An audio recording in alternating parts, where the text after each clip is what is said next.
First of all, thank you very much, Mike, and everyone that has been involved in the organization and coordination of the Climate Matters Week.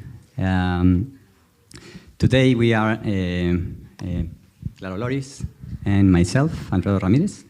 We are presenting a talk called Landscape Practices in the Capital Scene, where our practice ground lab can be seen as an example, especially since becoming a research lab within the Architectural Association.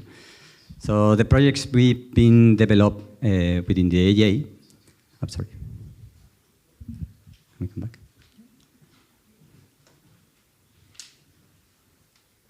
Yeah. So the projects we developed within the AA are not single projects because they belong to three large open research lines, which are ongoing at the moment, all of them, and we will explain how this is happening. The presentation in general is structured alongside two main ideas, the role of designers and architects within the framework of global dimensions, and also the idea of designers designing policies and taking part of policy making, which we hope can be discussed by the end of the presentation. So urban age discourses have had a detrimental effect on climate crisis through the implementation of city-centered policies and greenwash sustainability strategies. These policies are the result of an economic system that dominates the world, capitalism. They are complicit in the advancing and supporting the system as it is today. And in doing so, they veil global productive hinterlands and capitalist and exploitative global north-south relations, responsible for the environmental breakdown that we are living through today. For example, some of the most lauded projects, such as the High Line in New York, have been linked to practices and policies of deforestation, as documented by landscape architect Jane Hutton in her book Reciprocal Landscapes. And projects that depict green, sustainable projects usually veils the productive landscapes necessary for such ideas and projects to function. The proliferation of industrial landscapes with exploitative practices force workers to continue supplying cities even when health crises such as COVID or environmental catastrophes such as wildfires are present, such as the image, such as what is shown in the image in the lower right of the slide. So here is the first part of our presentation. As Alfredo explained, this is about global perspectives. And here we want to offer you a framework or a proposal on how to think the role of architecture and landscape-oriented design in the climate crisis. So rather than vacuumed sustainable claims, we propose this way of looking at the material and labor flows. So we start with this project. It's called Inmigrando. It's a collaboration with the Inter-American Bank of Development and the AA Ground Lab. So in this project, we were commissioned for a cartographic research looking into the causes of migration for a larger project from the Inter-American Bank of Development that included proposals for strategies for urban adaptation. So we started researching on the migration flows and migration stock from United Nations data. As you can see in this map, in orange you see the countries where migrants are coming from. In blue you see the countries receiving migrants. And already you start to see the stark differences between the global north and the global south that Alfredo was mentioning earlier. So what we thought was interesting about this project is that it was questioning the causes of migration before attempting to give solutions. And one of the things we looked at was the different effects on climate change through time across the globe, where it's expected that in 2050, 200 million of people will be forced to migrate because of the climate crisis. So one of the examples is the rising sea levels, as you can see in this cartography, where it overlaps urban concentration and rising sea levels. and how by 2100, 600 million people would be forced to leave these areas. So in this cartographic project in Latin America, we crossed environmental conditions with migration conditions. So for example, in this case, you see land deterioration, also socio-demographic and political conditions such as education, which has a direct relationship with migration, or water depletion, which in this case was crossed with the major cities of Latin America, and the circles are proportional to the population of these cities. This is also a visualization of migration in the subnational level too, and here you start seeing how migration concentrates across borders and also in main cities. But something that was very interesting from this project and the conclusions that were published as part of it were that migration is shifting from gradual to sudden, that migration flows are reversible, and more importantly, that is shifting from aspirational to forced migration. And this is part of a larger transdisciplinary project, so we don't want you to show here cartographies, but it's actually, there were also photographers involved who were commissioned to portray the migrant conditions in major cities in Latin America. Also, an interesting data fact is that the UN nations, the United Nations talks, they work with census data that is updated every 10 years, so they would work with predictions on population growth, and in their data sets, there would still be people, for example, migrating from Colombia to Venezuela. And with the sociologists involved in the project, we delved onto the expats' Facebook data sets that would tell us a completely different picture. For example, if you see this map in the form of an infograph, we see how the political conditions of Venezuela are transforming the migratory flows within Latin America. We also looked at this at the scale of some of the countries and understood, as I was explaining before, let me find the pointer. So for example, concentration would focus in the borders between Peru and Chile, but also in mining areas and major cities. And this work is published in these publications that you can download from the internet. It's worth mentioning that those publications are official documents of the Inter-American Development Bank that they use to basically develop policies, no? Based on the data that we gather in these cartographies. So the previous research, the migration project in Latin America, was the background and basis to develop another project. No? So this is one of the research lines that we are developing. So all these are interlinked projects. The project that I'm going to show you quickly is the Atlas of Climate Risk and Vulnerability in Informal Settlements in Latin America. And the first step of this was to develop or to dive into Argentina with a focus in the impact or the focus that the impact of climate change will have in the growing number of Argentina's informal settlements. The atlas commissioned by the bank was developed using the principles of consequential landscapes.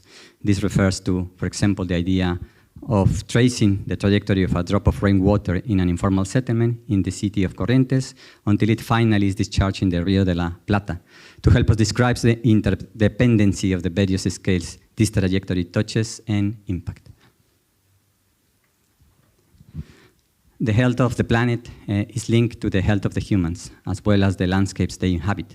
So this atlas, which works as a collection of maps with cartographic evidence, helps institutions such as the Inter-American Development Bank and the Argentinian governments at various scales to differentiate how the climate change is affecting informal settlements according to their location and socio-spatial conditions. In this way, it becomes a necessary tool for these institutions to decide the next steps and actions to project and develop.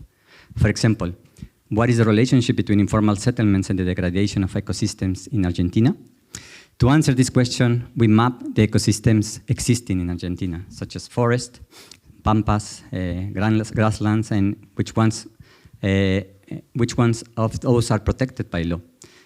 When we overlap these two maps, it becomes clear that many of the informal settlements are located in protected areas. These conflicts produce deforestation and loss of water bodies, as well as exacerbating landscape fragmentation, loss of biodiversity, while impacting the resilience capacity of human and non-human environments. The maps, in the end, reveals a percentage of families located in areas subjected to deforestation with and their loss of water accessibility and capacity per province. The project also developed projective maps. In here you can see 3 maps from the bottom to the top, describe the existing conditions, the hydrological conditions of the whole country of Argentina, and what we envisage to see as a restored ecosystem landscape, a landscape that can be reconnected back through the reconnection of the existing ecosystems, which will benefit alongside this idea of consequential landscape, informal settlements. We also developed a manual with the bank, which is represented in these sections. These sections are prototypical representations of informal settlements. They basically, on the one hand, represent the conditions that exist today, many of which are related to typical infrastructure that is served through pipes, poor capacity in terms of vegetation and infrastructure. We develop a number of green infrastructure actions that are shown in this image, where urban sustainable drainage systems are implemented, and how they impact the microclimate of the informal settlements in dry seasons and also in rainy seasons, which is the case of Corrientes. It also goes into detail some of the more technical aspects on how these actions as part of green infrastructure elements can be implemented, and also details some other parts of informal settlements, which includes facilities such as playgrounds or parks, as well as in rainy season, but also the relationship with ecosystems such as wetlands, that in this case is depicted in the image, and how they can be interlinked through these actions in both dry and rainy season. Finally, there is also a projection on how these infrastructures can be expanded to the whole city of Corrientes, not only the informal settlements. And you can see how we envisage that reconnection through the implementation of these policies at the level of the Corrientes. Again, like in the previous project, this is again an official publication that the bank has, in which is part of a report that the policymakers use to take decisions to implement in the region. So the idea of this long-term project is to look at the South Cone and including potential implementations of this project in Peru as well. So this is the case of Chile. In Chile, we worked directly with the Ministry of Housing and Urbanism, and they provided us with information such as these photos, but also they did a very comprehensive survey that included more than 1,000 informal settlements, more than 70,000 families, and I think more than 200 people. So again, we see similar as in the case of Argentina, the density of urban settlements, and if you remember from the migration project, it overlaps with the density of informal settlements. Then again, we checked the climate risk conditions such as flooding, landslides, fires, etc. And we also mapped the socio-demographic information, multidimensional poverty, employment, services, etc. And we did a series of infographics that that showed the different family typologies and the housing conditions. Then we did a series of maps that where an index of risk was designed. And in black, you see the informal settlement areas, and the number that they have above them is the composed index risk. And what is very interesting about these visualizations is that systematically the informal settlements are located within risk areas. So not only they have less means to face climate events, but also they are systematically located in areas prone to landslides, polluted areas, flooding areas, which is something that Mike Davis discusses in his publication about the planet of slums. To finalize this section, we wanted to also show quickly how the work that we develop in Ground Lab impact as well the research developed in the landscape urbanism program. This is a project developed by the students within the program, which looks at the impact of local landscapes at a global scale. Here you can see an image of a Welsh landscape. This is a landscape located in the Rhondda Valleys. You can see this is well, I think very nice image that can be representative of a sustainable landscape, no? A landscape full of wind farms and patches of forest. So what can be the problem of this landscape? So students and of course ourselves think that, well, this picture doesn't tell the whole story of this landscape, and in order to to explain better what is behind the production of this landscape, they develop a series or a sequence of cartographies that describe the history of the production of energy in United Kingdom, no? And starting with the production of coal, no? That was the source of the Industrial Revolution and beyond. And here you can see all the areas that were dedicated to that, including the area of the Rhondda Valleys in Wales, where extractive industries such as coal extracted not only coal but wealth that was directed to centers of power such as London. When the coal mines were closed, then a new landscape emerged of extraction, which was needed to fuel UK. And here you can see those landscapes, no, that were moved to the North Sea mainly and gas extraction. Oil rigs extraction from the North Sea and also gas extraction from other parts of the maritime landscapes, and then infrastructure necessary to transport that oil, no, which exists nowadays, which is also another kind of extractive industry, no? But you know, in the area of the Wales that we saw, there was because there's no oil there was an abandonment, and now it's one of the poorest areas in UK. When the United Kingdom signed the Climate Change Act in 2008, they basically describe a path, no, for the country to decarbonize their economy, and the students did a speculation of what that kind of landscapes will require, no, which you will see. Well, you see in this image, no. In this image is basically the area necessary to implement wind farms offshore and onshore, also solar farms and biofuels. All the area necessary for this. But the problem with this is that there's a lot of energy still required, no?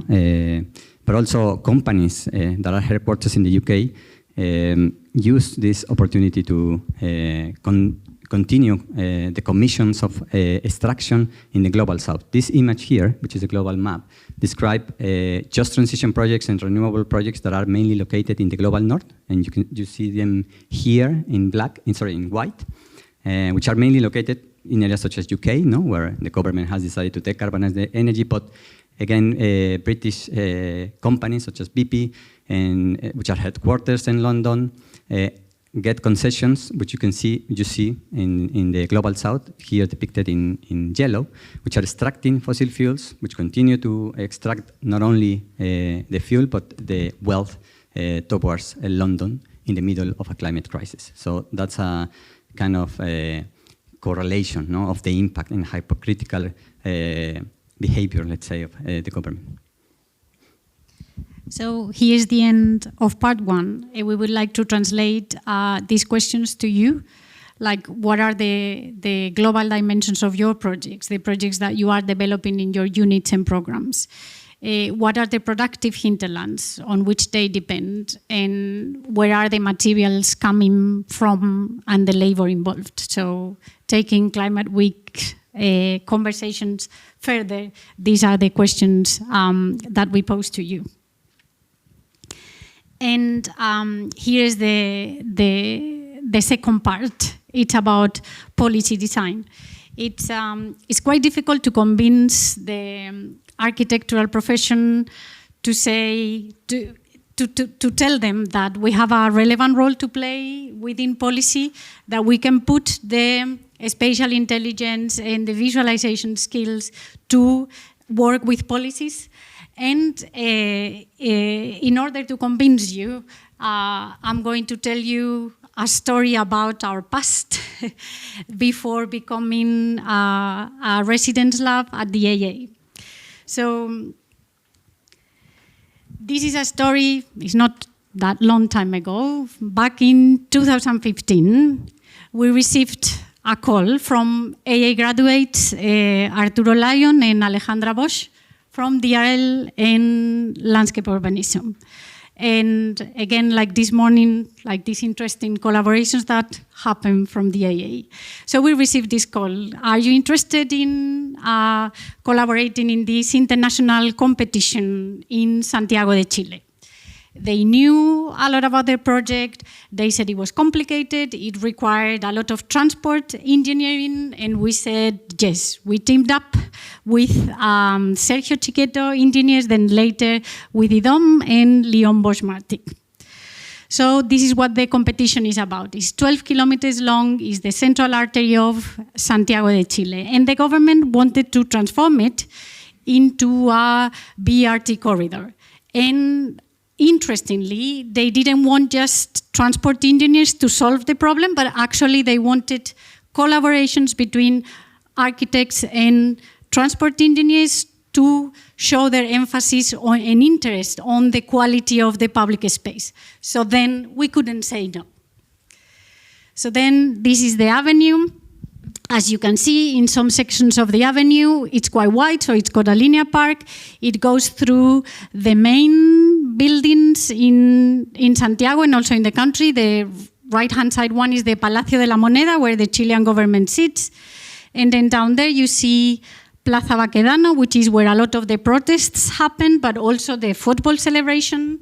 So we start looking at the history of this avenue, and it used to be civic promenade lined with trees. Actually, the name Alameda comes from the name of this tree. And it was irrigated by a branch of the Mapocho River that runs very close to the avenue. Then, early 20th century, the car appears. This becomes more like a circulatory artery for the city. Then the tube construction finished with the trees that were left. And then on the right bottom hand side, you get how it is today, which is very much dedicated to private transport. There's very little space for pedestrians, and the public transport on the surface suffers from all the usual traffic jams during peak hour. So we came up with these principles that we were going to recover the memory of this space, but also we were going to use blue and green infrastructure to deal with heat island effect, and using sustainable urban drainage to irrigate this vegetation because water is an issue in Santiago. We were also using native vegetation for patrimonial buildings, and there was also a strategy for transport. And these are the panels that we produced for the competition. And as you've seen in the previous presentation, there's been already talk about architectural competition.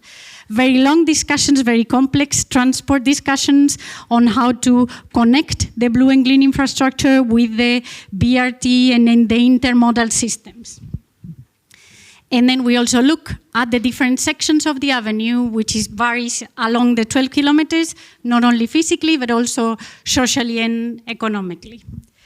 And what happened? We won the competition. So we were over the moon. Like all the principles in which we believed, they were condensed in this project. No, like the quality of the public space, priority for the public transport, shared surfaces, vegetation, alternative forms of transport, sustainable urban drainage, you name it, like Chilean palms to frame all the monumental buildings, such as the National Library, but also the Central Station.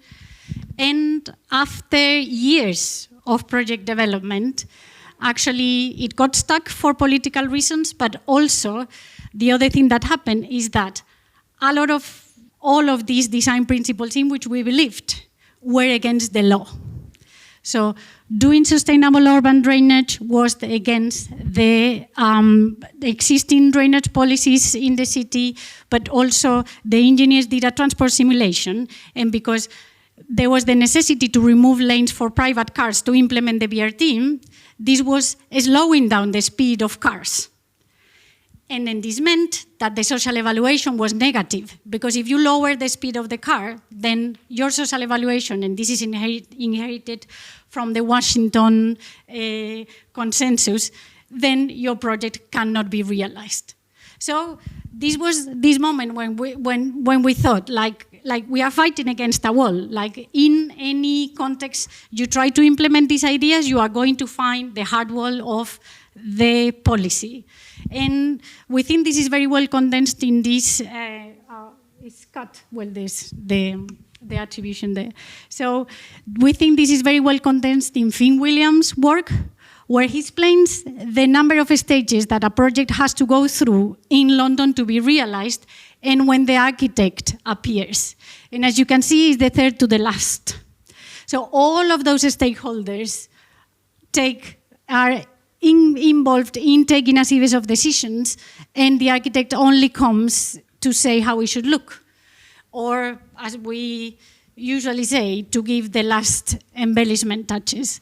So then we took this opportunity of the AA residency and to push this agenda about how to understand the role of designers within the policy realm. And there's also... So there is this example that we also show very often, which is the case of an agricultural landscape in the north of Spain, which was part as well of a landscape urbanism research project. You can see there's two aerial views, one in 2003 and one in 2015. You can see there's a difference in between the two of them. On the left, there are smaller plots of agriculture, and on the right, there is a large plots of agriculture.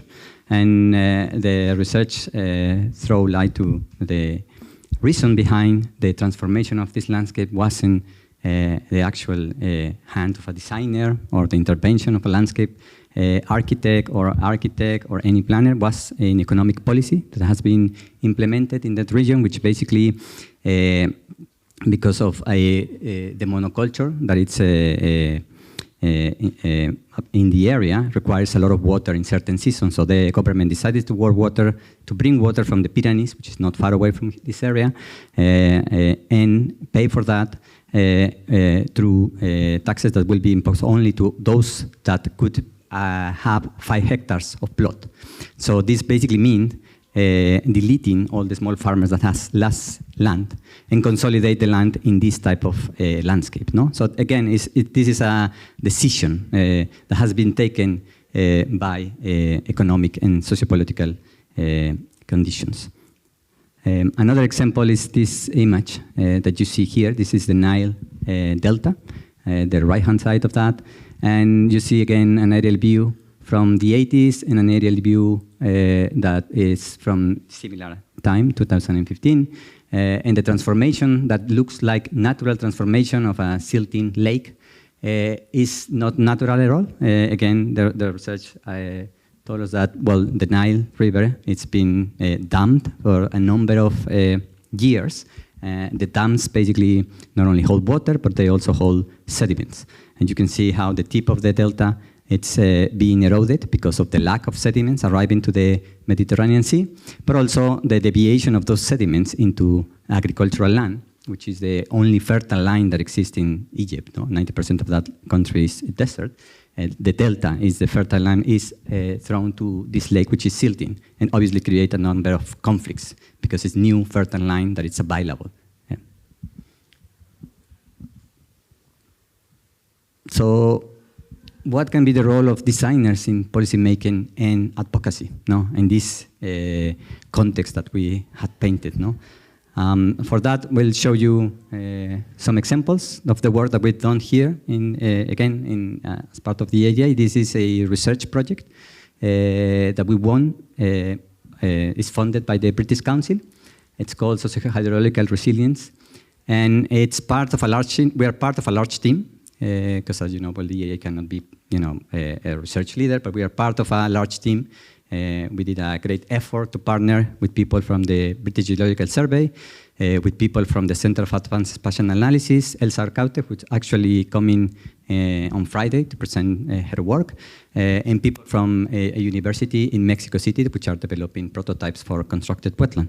So the project is an index, an interactive tool that describe an index of vulnerability in terms of water security for Mexico City.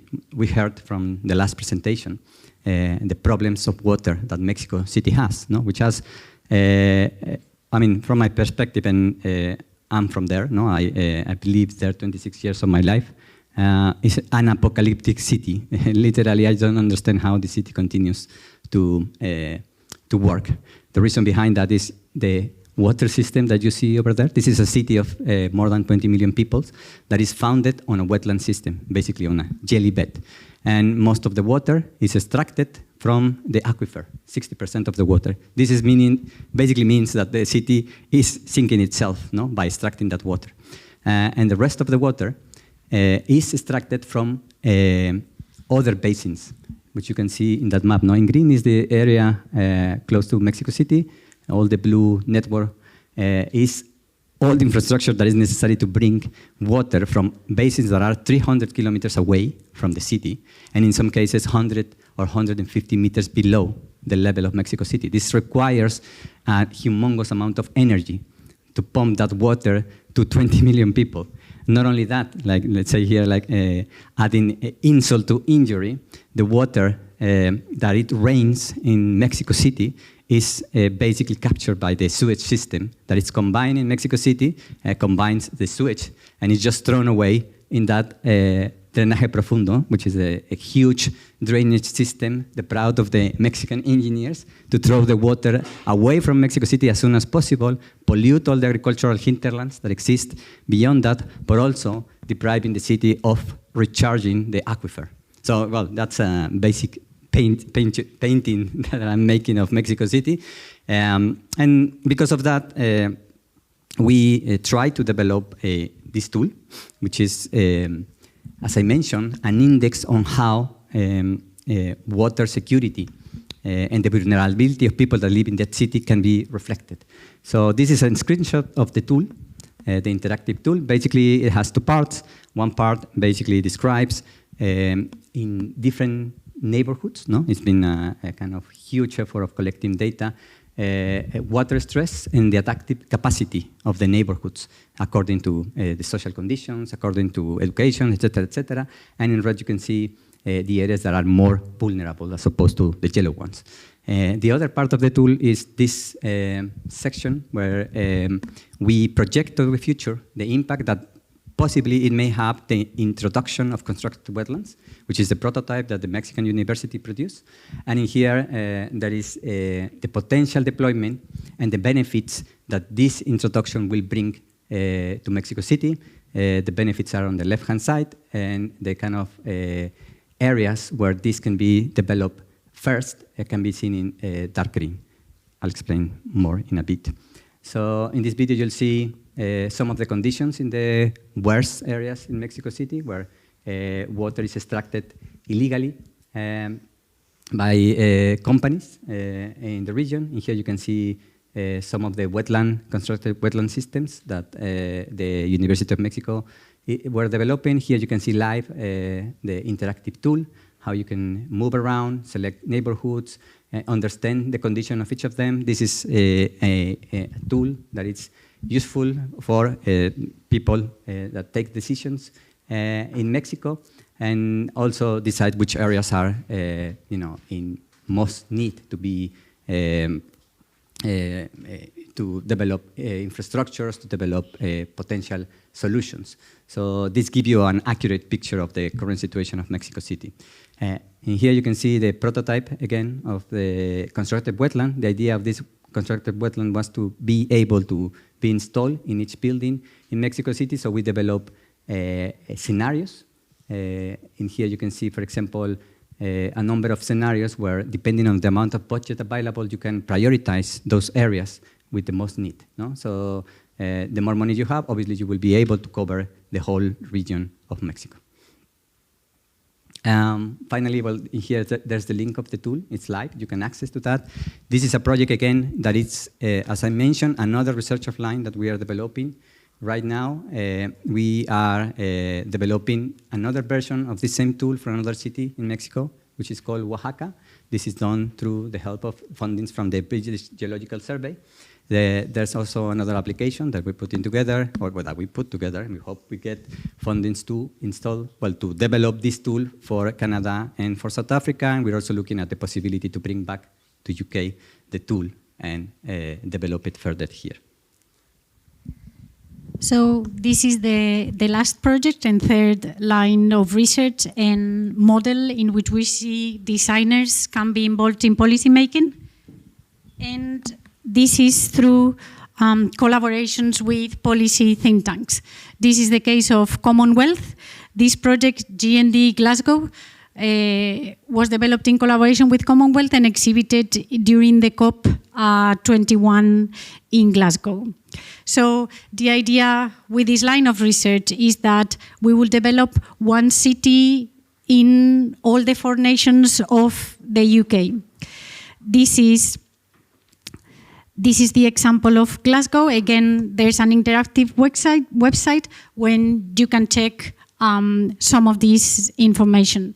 And what is very interesting about this project and what we want to tell you about is actually about the design process, in which Elena and Daniel were also involved, also in the previous project. They are part of the AA Ground Lab residency.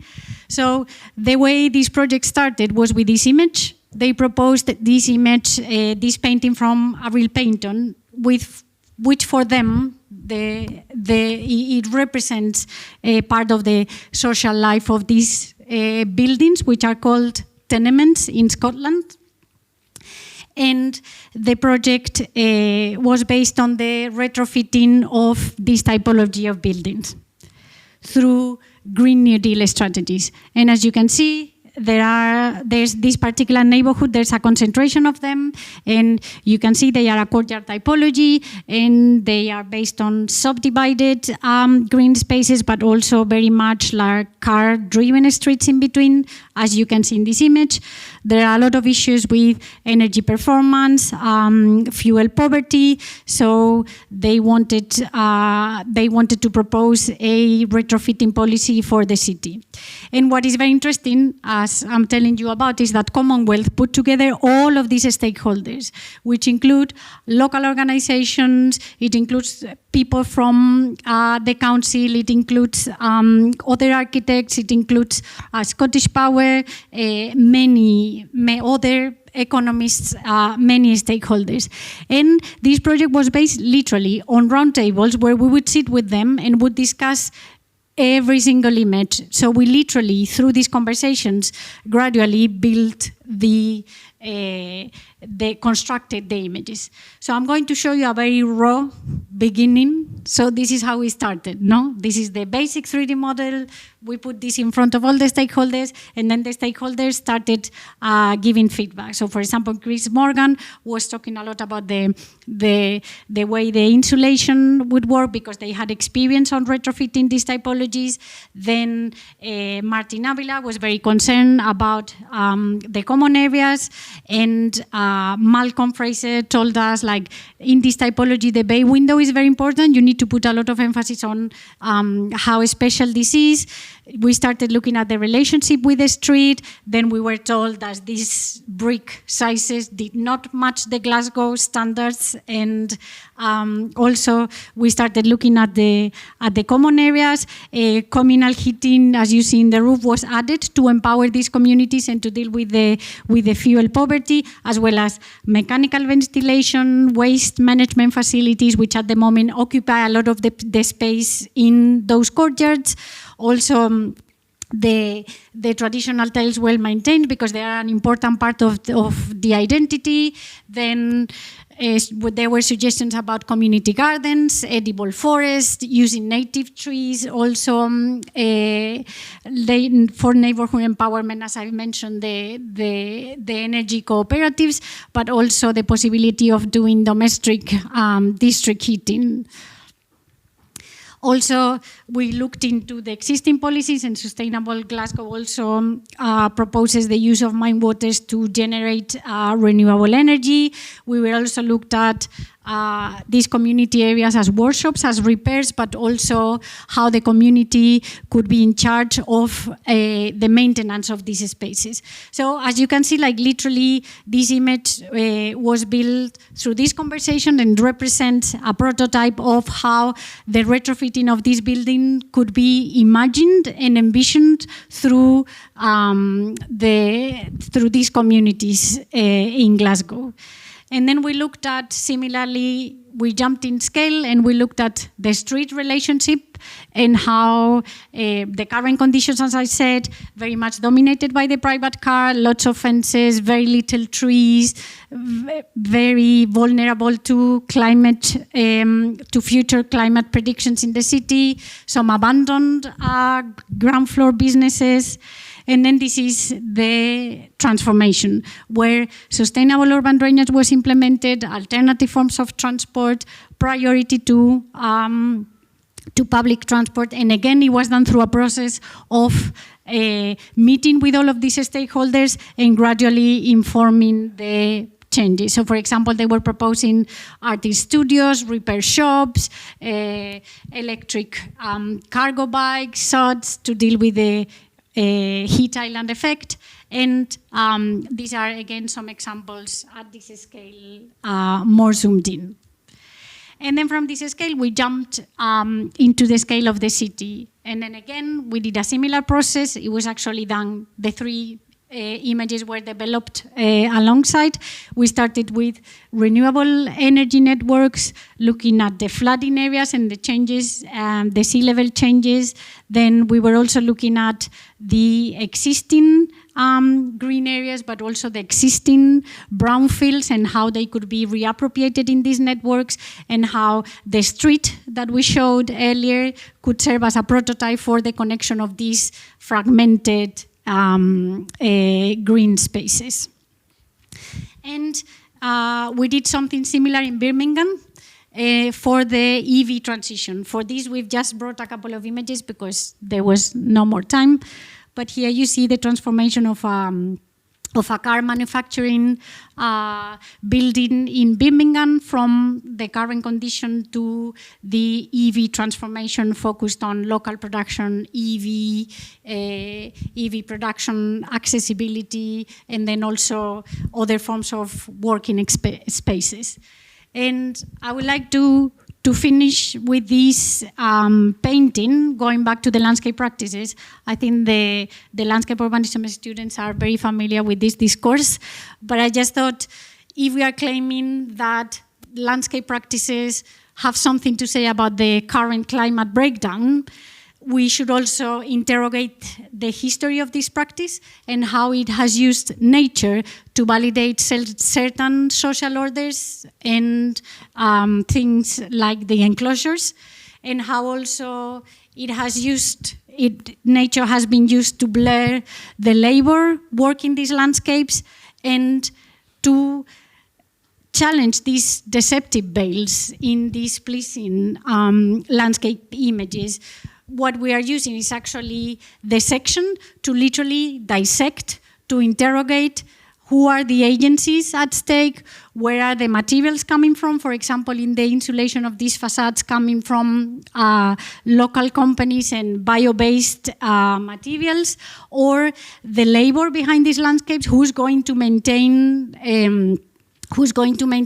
this retrofitting, and how the community can be empowered and the knowledge can be transferred. So to finish the presentation, again, we are posing some questions to you and your future projects in your own programs and units. And here we are actually thinking about policies in the past, present, and future, like how past policies have shaped the context in which your project sits. What are the existing policies that would prevent your project from happening, like it happened in Chile, or the past policies like it happened in the South Valleys of Wales? Are your projects advocating for policy change? That's an important question. And also, how could your ideas or project be translated into future policies, and what would be the consequences? So, for example, yesterday there was a lecture by FAR, a very interesting one, and at the end somebody asked, but how do you realize this hyperlocality? And then one of the answers from Paul was, architects need to convince clients. And yes, that's one avenue, but then another avenue is actually we need more architects, landscape-oriented designers involved in changing the policy, so that these exceptional ideas, because this room is full of exceptional, this week is full of exceptional ideas, the whole building is full of exceptional ideas, but we want them to be common practice, like we saw in the examples earlier on. Like, we don't want those to be the exception, we want them to be the common practice, and we believe that's through policy and through thinking from the climate breakdown through the global perspective.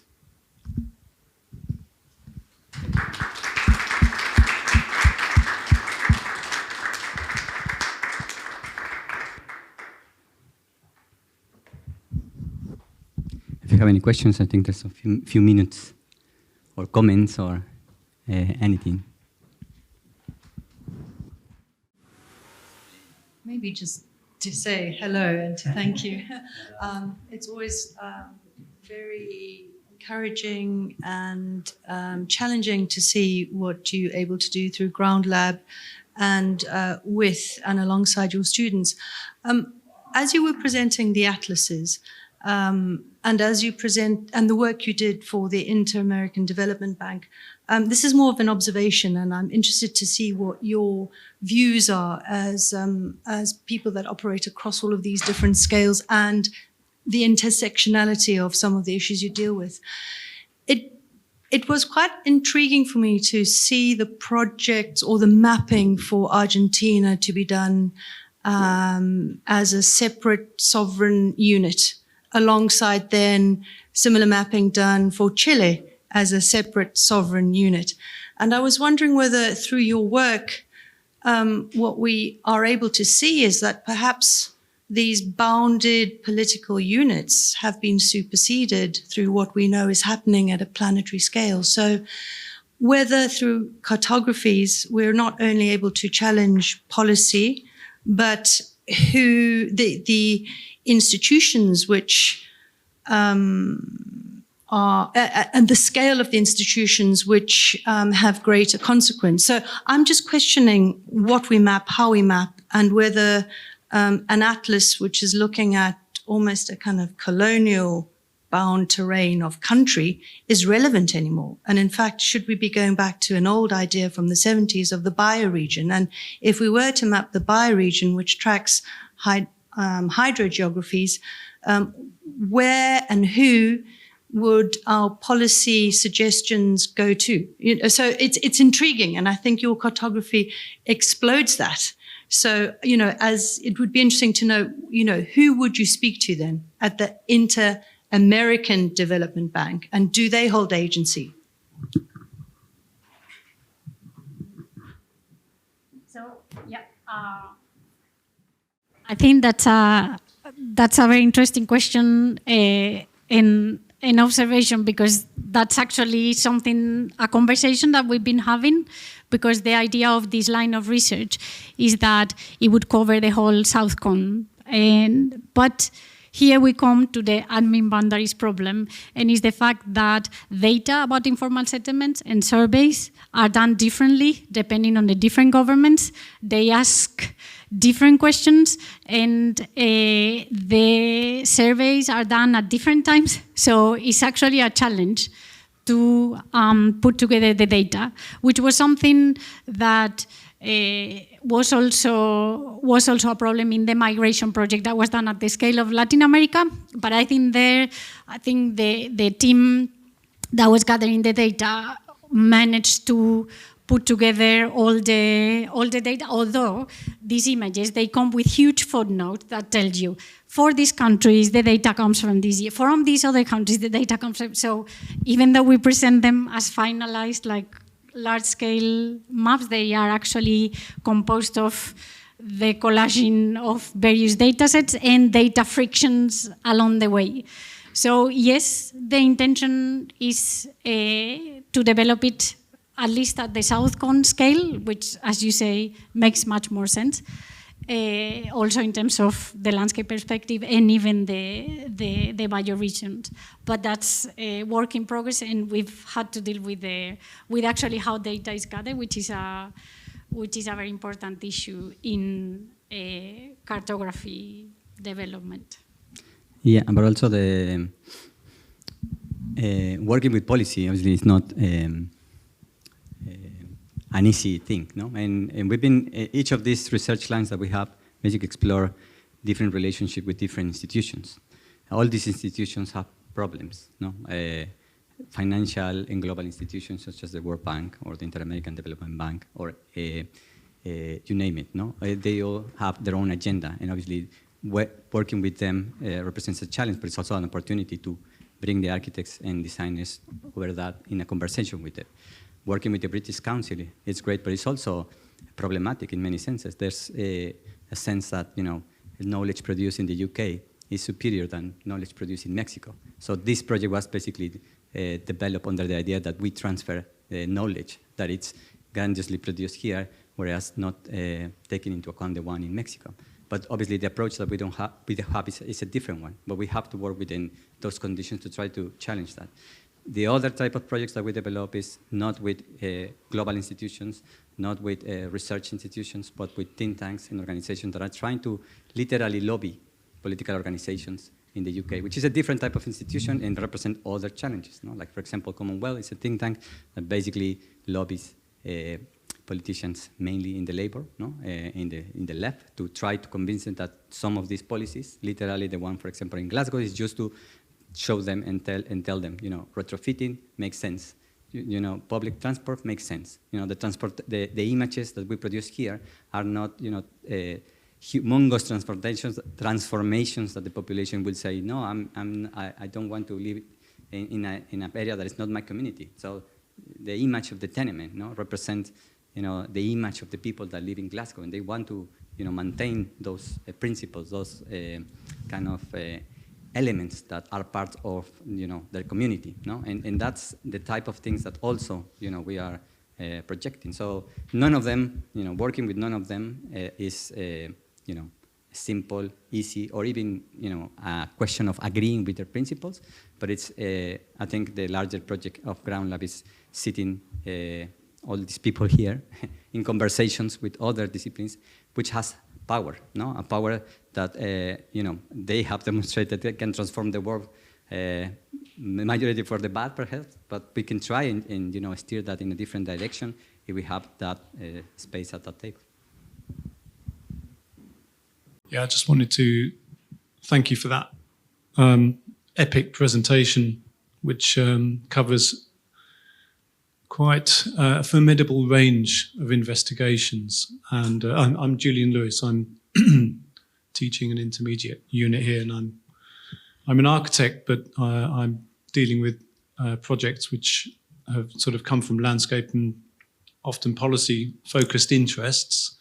And so I just wanted to make a couple of observations, which is that the data you were providing is, I think, incredibly interesting and revealing of a situation that exists. And the thing I was thinking along the way was that occasionally interspersed in your presentation were moments of critical observation and subjective assertion. The Constable painting, for example, was very powerful against the kind of evidence of the data. And I just wanted to say really that I think we as architects and landscape designers are always challenged in terms of getting involved in policy. And it doesn't happen at the beginning and it doesn't happen at the end. It happens at all sorts of different stages. And the point you just made about the difficulty of engaging with policy direction, it's always going to be episodal, specific to individuals, changing. And in a way, I would like to just decide that that's just interesting and the way it is. And what that means is we've got to be very nimble and not system-based, but specific. We've got to keep appraising our clients, keep appraising our teams, just have sparky ideas, communicate well, build a body of information that is of interest. What I'm fascinated by is that the data is never neutral. The information that you reveal, talk about water, suddenly the water becomes political, suddenly you're breaking the law. That's really amazing. I've worked on projects where I'm finding myself talking about the public realm and getting mown down by highways engineers who are worried that the traffic is slowing down because the traffic lights are not joined up, and suddenly you're an enemy of the people. And so it can become very politicized, and I think that we have to keep on talking about the city. We can do that with all sorts of different scales of projects. We can do it with a kind of bollard on a seat, and we can do it with a city. And I think that's one thing to keep in mind, that we can keep jumping backwards and forwards between scales, be nimble, be precise, be exciting, be interested, and ideas. The ideas that you're putting forward here are very powerful and can always be connecting with all sorts of people. The difficulty we have is, of course, being taken seriously in wherever we are. And the only way, and part of the paradox of this is that in having ideas, people laugh at you slightly, but also they're intrigued. And so I think we have a power and a weakness at the same time. So we have to make it more powerful than weak. Yeah, I agree with what you said, and I truly believe designers have this power of visualizing. And I think when working with all of these think tanks and with the punctual and very diverse relationships that we've had with different forms of policy at different scale, it's also incredibly gratifying how people react to images, because actually you can reveal and give shape to these issues. Like when people see in a map the migration flows, or when people see the future they are imagining, they are advocating for car-free Glasgow, for example, and they see the image of that street, like to help them dream, like to foster those imaginations. I think it's a very powerful thing we've got as designers, because of the visual skills we've got and because of the spatial intelligence we develop. And also these ways of seeing, as in the landscape, they reflect ways of thinking, and then how through these images we can change the ways of thinking and the cultural aspects we've also been discussing in previous presentations.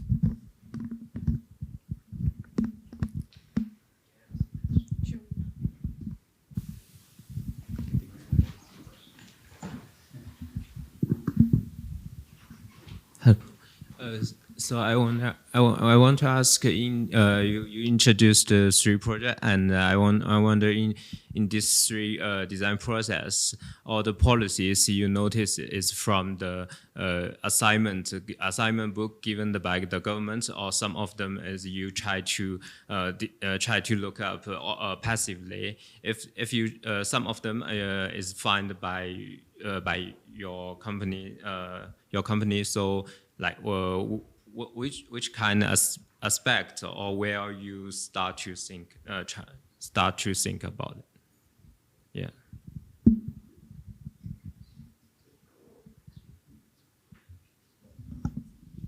I think if I understand your question, I think it's part of the practice we are trying to build because obviously we presented this material today, but we show it as work in progress. These are open lines of research. In every iteration, they are changed and shaped. But as part of the practice, for us, policy research is a must. Like when you go inside, do your site visit and stand like sketching on what you see on the side, what is the context for us, like policy research is a must.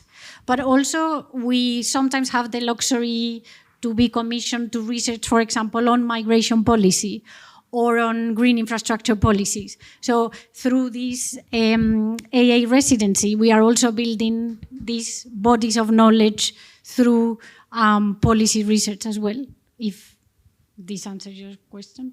Yes, yes. Yeah. Sorry, one more thing. We put there our email addresses. If you want to discuss any of these questions that we pose to you, then we are happy to have any conversation. We are based in Montague, but we can also come to Bedford Square. Thank you, Mike. Thank you.